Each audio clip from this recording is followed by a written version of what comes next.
जय हिंद दोस्तों। एग्ज़ाम की पॉइंट में एक बार फिर से आप सभी का स्वागत है।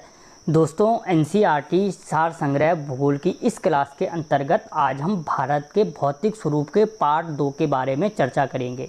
इससे पहले भारत का जो भौतिक स्वरूप है, चाहे वो पहाड़ियाँ हैं, सियाचिन ग्लेशियर के बारे में, दर्रों के बारे में, ठीक है, ज्वालामुखी के बारे में हम चर्चा कर चुके हैं पहले पार्ट में। अगर आपने नहीं देखा तो आप चैनल की प्लेलिस्ट में जा कर के देख सकते हो।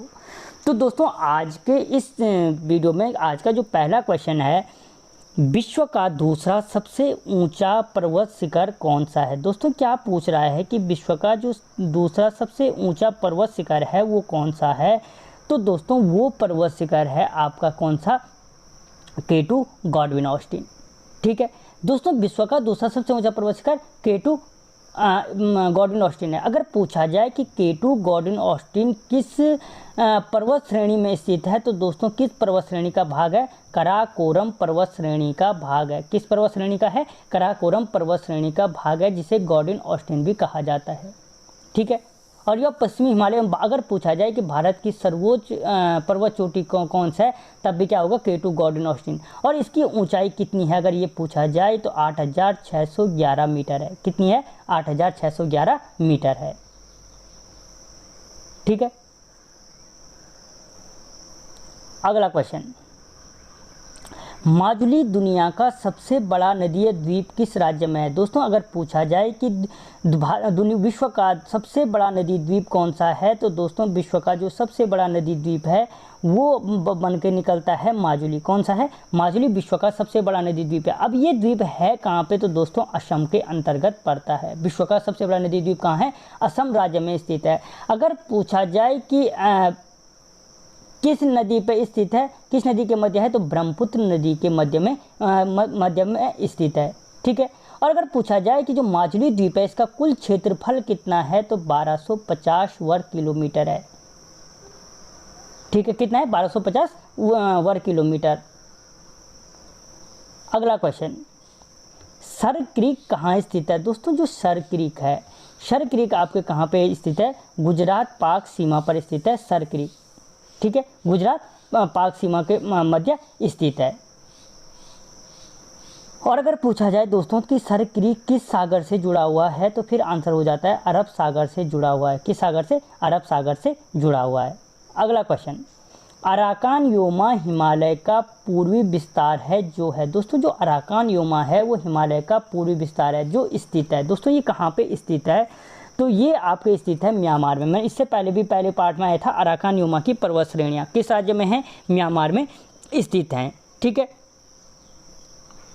और अगर पूछा जाए कि किस नदी बेसिन में स्थित हैं, तो इरावदी नदी बेसिन में स्थित है। अराकान योमा के समीप है किसकी, इरावदी नदी बेसिन के समीप स्थित हैं। और दोस्तों, जो अराकान योमा पर्वत श्रेणी है, अगर भारत और म्यांमार के मध्य जो सीमा बनाता है वो कि भारत के किन राज्यों तक फैला है, तो असम, नागालैंड और मिजोरम में इसका विस्तार देखने को मिलता है। ठीक है, भारत और म्यांमार के मध्य प्राकृतिक सीमा का निर्धारण कौन करता है, तो अराकान योमा पर्वत श्रेणी करती है। बहुत सारे क्वेश्चन बन के निकलते हैं। अगला क्वेश्चन, अरब सागर के द्वीपों में से किस भाग को मिनिकॉय द्वीपों के नाम से जाना जाता है। दोस्तों, जो अरब सागर के द्वीप हैं उनमें से किस भाग को मिनिकॉय द्वीप के नाम से जाना जाता है, तो दक्षिणी भाग के जो द्वीप हैं उनको मिनिकॉय के नाम से जाना जाता है। यहाँ पे समझने वाली चीज़ क्या है कि जो लक्षद्वीप के दक्षिणी भाग हैं उसमें छोटे छोटे द्वीप समूह हैं। इन छोटे छोटे द्वीप समूह को मिनिकॉय द्वीप समूह कहा जाता है। पूछा जा सकता है कि किस स्थान के छोटे छोटे द्वीप समूह को मिनिकॉय द्वीप समूह कहा जाता है, तो याद रखना लक्षद्वीप के दक्षिणी भाग के। ठीक है, और ये किस सागर में स्थित हैं, अरब सागर में स्थित हैं। ठीक है,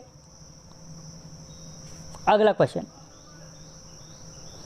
पूर्वी और पश्चिमी घाट को जोड़ने वाली पहाड़ियाँ। दोस्तों, कौन सी पहाड़ियाँ हैं जो पूर्वी और पश्चिमी भाग को आपस में जोड़ती हैं, तो वो है नीलगिरी की पहाड़ियाँ।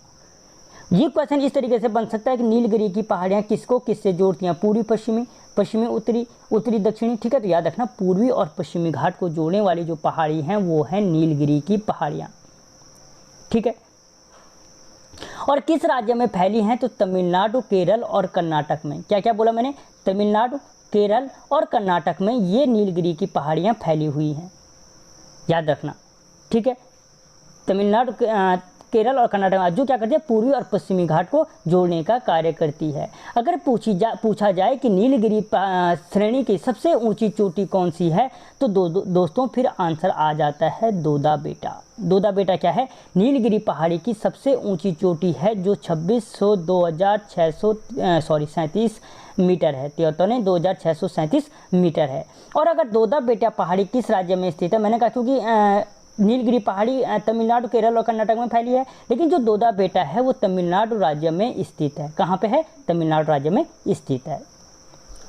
अगला क्वेश्चन, सतलज और काली नदी के बीच स्थित हिमालय का भाग कहलाता है। दोस्तों जो सतलज और काली नदी है उनके बीच का जो हिमालय भाग है वो क्या कहलाता है, तो वो कहलाता है कुमाऊं हिमालय। सतलज और काली नदी के बीच का भाग कुमाऊं हिमालय, क्योंकि जो हिमालय को बांटा गया है, ठीक है, कुमाऊं हिमालय के नाम से सतलज और काली के बीच का भाग जाना जाता है। जो किसके कुमाऊं हिमालय कहाँ है, उत्तराखंड प्लस हिमाचल प्रदेश में स्थित है। ठीक है, हिमाचल और उत्तराखंड में स्थित है। और इसका जो कुमाऊं हिमालय का सबसे बड़ा भाग है वो उत्तराखंड में स्थित है। और इसी भाग में नंदा देवी, कामेट, त्रिशूल, केदारनाथ, बद्रीनाथ, दूनगिरी, गंगोत्री इसी श्रेणी की चोटियां हैं। और इन्हीं श्रेणियों से अगर पूछा जाए किस हिमालय से गंगा, यमुना, रामगंगा नदियों का उद्गम होता है, तो कुमाऊं हिमालय से होता है। इसके पूर्व में नेपाल हिमालय, पश्चिम में कश्मीर हिमालय है। ठीक है, अगला क्वेश्चन, तिस्ता और दिहांग नदियों के मध्य के हिमालय का भाग कहलाता है। इससे पहले था सतलज और काली, कुमाऊं हिमालय। अब तिस्ता और दिहांग नदियों के मध्य का जो हिमालय है दोस्तों वो कहलाता है असम हिमालय। क्या हिमालय कहलाता है, असम हिमालय। तिस्ता और दिहांग नदियों के मध्य का जो हिमालय है असम हिमालय कहलाता है। ठीक है, जो कहाँ से है, तिब्बत से लेकर भूटान की पूर्वी सीमा तक फैला हुआ है।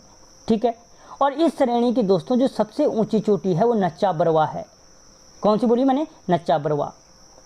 अगला क्वेश्चन, निम्नलिखित में से किसे सिहाद्री के नाम से जाना जाता है। दोस्तों जो सिहाद्री पर्वतमाला है वो कहलाती है पश्चिमी घाट, यानी पश्चिमी घाट की जो पर्वतमाला है वो किस नाम से जानी जाती है, तो फिर आंसर होता है सिहाद्री पर्वत श्रेणी के नाम से जानी जाती है। और जो दक्कन का पठार है ये दक्कन के पठार के समांतर ही चलती है। ठीक है,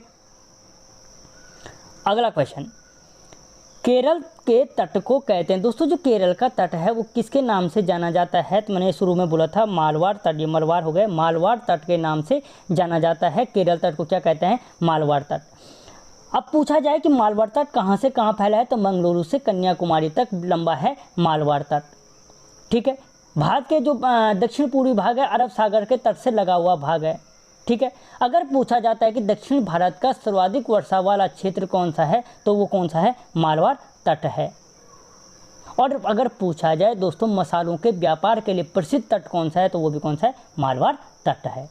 ठीक है, अगला क्वेश्चन, जोजिला दर्रा जोड़ता है। दोस्तों जो जोजिला दर्रा है वो किसको किससे जोड़ता है, तो श्रीनगर को लेह से जोड़ता है जोजिला दर्रा। किसको बोला मैंने, श्रीनगर को लेह से जोड़ने का काम करता है जोजिला दर्रा। ठीक है, और दोस्तों जो जोजिला दर्रा है वो हिमालय पर्वत का पश्चिमी भाग है। कौन सा, जोजिला दर्रा।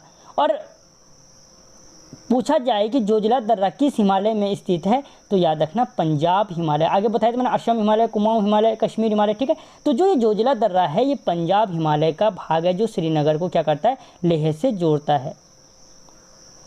अगला क्वेश्चन, कुल्लू घाटी किसके मध्य स्थित है। दोस्तों जो कुल्लू घाटी है, कुल्लू घाटी स्थित है लद्दाख और पीर पंजाल श्रेणी के मध्य। किसके मध्य, लद्दाख की पर्वत श्रेणियाँ और पीर पंजाल पर्वत श्रेणी के मध्य स्थित है कुल्लू घाटी। ठीक है, और जो कुल्लू है वो क्या है, हिमाचल प्रदेश का एक डिस्ट्रिक्ट है। अगर पूछा जाए कि ब्यास नदी घाटी कहाँ स्थित है, तो वो कुल्लू घाटी में स्थित है। कहाँ है, कुल्लू घाटी में। और अगर पूछी जाए दोस्तों कि सेब उत्पादन के लिए प्रसिद्ध घाटी कौन सी है, तो याद रखना सेब उत्पादन के लिए जो प्रसिद्ध घाटी है वो भी कौन है, कुल्लू घाटी है। कौन सी है, कुल्लू घाटी है। ठीक है, अगला क्वेश्चन, अंडमान और निकोबार की सबसे ऊंची चोटी कौन सी है। दोस्तों जो अंडमान निकोबार की सबसे ऊंची चोटी है वो माउंट सैडल है। अंडमान निकोबार की क्या है, जो सबसे ऊंची चोटी है वो क्या है, माउंट सैडल है या सैडल पीक है। ठीक है, जो उत्तरी अंडमान में स्थित, अगर पूछा जाए कि माउंट सैडल कहाँ स्थित है, तो उत्तरी अंडमान में स्थित है। ठीक है, और इसकी ऊंचाई, मैंने कहा सबसे अंडमान निकोबार की सबसे ऊंची चोटी, तो इसकी ऊंचाई कितनी है? 732 मीटर है। और दोस्तों अगर कभी पूछा जाए कि जो सैंडल चोटी है वो, या कभी पूछा जाए कि सैंडल राष्ट्रीय उद्यान कहाँ स्थित है, तो वो भी अंडमान निकोबार में स्थित है। और अगर दोस्तों आपसे क्वेश्चन पूछा जाता है कलपोंग नदी, क्या बोला मैंने? कलपोंग नदी कहाँ से निकलती है, तो वो सैंडल चोटी से निकलती है। ठीक है, अगला क्वेश्चन, निम्नलिखित में से कौन अक्साई चीन का भाग है? दोस्तों जो अक्साई चीन का भाग है वो है लद्दाख का पठार। मैंने अब शुरू में, इसके पहले पार्ट में अक्साई चीन पर डीपली बता चुका हूँ। तो जो भारत, चीन और पाकिस्तान की सीमाओं के सम्मिलित स्तर पर है, क्या है? अक्साई चीन। अगर पूछा जाए कि अक्साई चीन किसके सीमाओं पर स्थित है, तो भारत, पाकिस्तान और चीन की सीमा पर स्थित है। ठीक है, और दोस्तों जो 1962 में भारत और चीन के मध्य युद्ध हुआ था, इस भूभाग पर चीन ने अधिकार कर लिया था। किस पर? इस अक्साई चीन पर। जो ये अक्साई चीन का भाग है 1965 के युद्ध के पश्चात चीन के पास चला गया। ठीक है, और यही जो अक्साई चीन है दोनों देशों के मध्य क्या है? विवाद का कारण है। और किस क्षेत्र में स्थित है? तो लद्दाख पठार के क्षेत्र में स्थित है। ठीक है, तो दोस्तों आपको क्वेश्चन कैसे लगे मुझे कमेंट बॉक्स में जरूर बताना। मिलता हूँ अगले वीडियो में, तब तक जय हिंद।